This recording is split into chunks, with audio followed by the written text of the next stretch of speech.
I am Drew David Brzezinski, a master's level therapist. So essentially my journey in behavioral health kind of started at a really young age. I guess you could say I was somewhat kind of ordained into this field, through my childhood trauma and childhood experiences. I was born to and raised by a single sick mother. I never knew my dad. Had no brothers or sisters. She was in the military, and then after the military, just kind of worked as a bartender, and just kind of did her best to help raise me. When I was about 9 years old, she was diagnosed with Hodgkin's disease, and interstitial lung fibrosis. She was given 5 years to live. So in that moment, when the doctor kind of told her that, she had prayed just to be able to see me graduate high school, because no one in our family ever had. So that was kind of her prayer, just to see me graduate.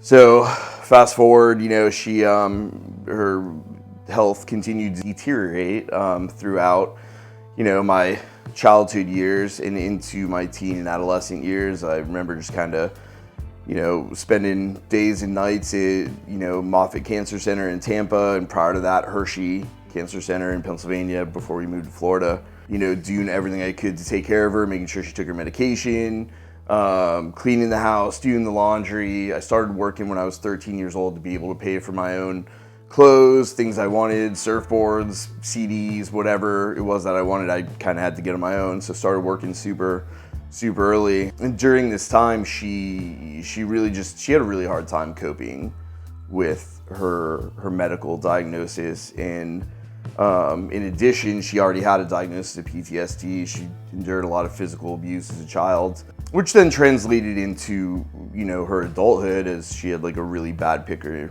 for men. So I saw a lot of and experienced a lot of physical abuse, verbal abuse, emotional abuse, psychological abuse at the hands of some of her choices in men.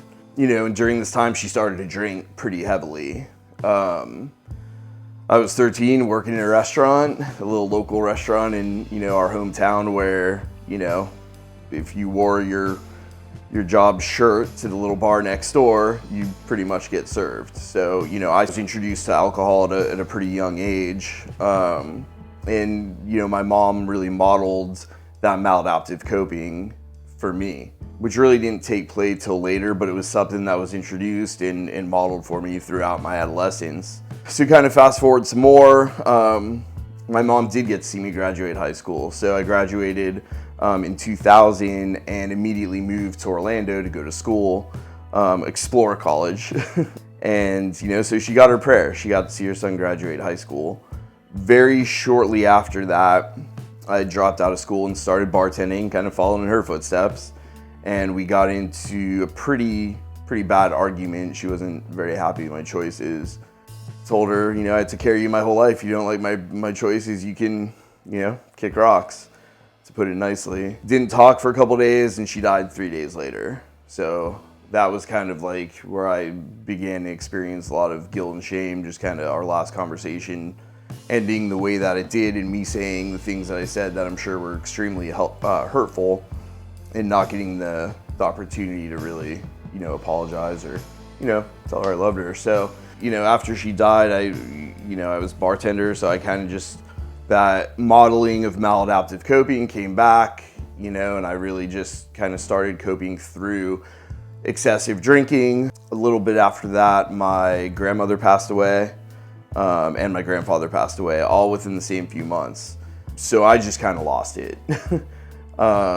Just drinking, fighting, being in the bars late night, just really, just self-deteriorating, essentially, just kind of falling apart mentally and emotionally. During that time, met my first kind of serious girlfriend. So I kind of buried all those emotions. I took everything, and put it in this relationship, but I hadn't really addressed any of those underlying issues, depression, PTSD. I was engaged in a lot of self-harm at the time. So I just kind of buried it and kind of ignored it and put my stock in this relationship. Fast forward 6 years, not addressing those things, I ended up losing that relationship, which when that happened, everything came back. So, my mom passing away, my grandparents passed away, my whole family, and then, her family had kind of adopted me as their own. So now I'm thinking, not only did I lose her, but I lost her family and I have no one again. So that really kind of perpetuated attachment issues and just kind of abandonment issues, and fell back into that kind of hole of like severe depression. So during that time, I got arrested quite a few times, had a couple DUIs back to back. Like I said, fighting, just complete self-destruction. And around that time, I'd caught some charges that, were potentially resulting in some pretty significant prison time. I ended up getting an attorney here locally, an attorney that I now work with very closely and has become a very close colleague, who really just kind of saw potential in me and encouraged me to do some sort of mental health treatment. I was out surfing one day and I was just kind of like, what do I want in life? And I knew all I wanted was to be a good father and a good husband. And I knew that if I just took a plea or, did community control like here in this area, that I'd keep bartending and continue to self-destruct, and ultimately that would never, be accomplished.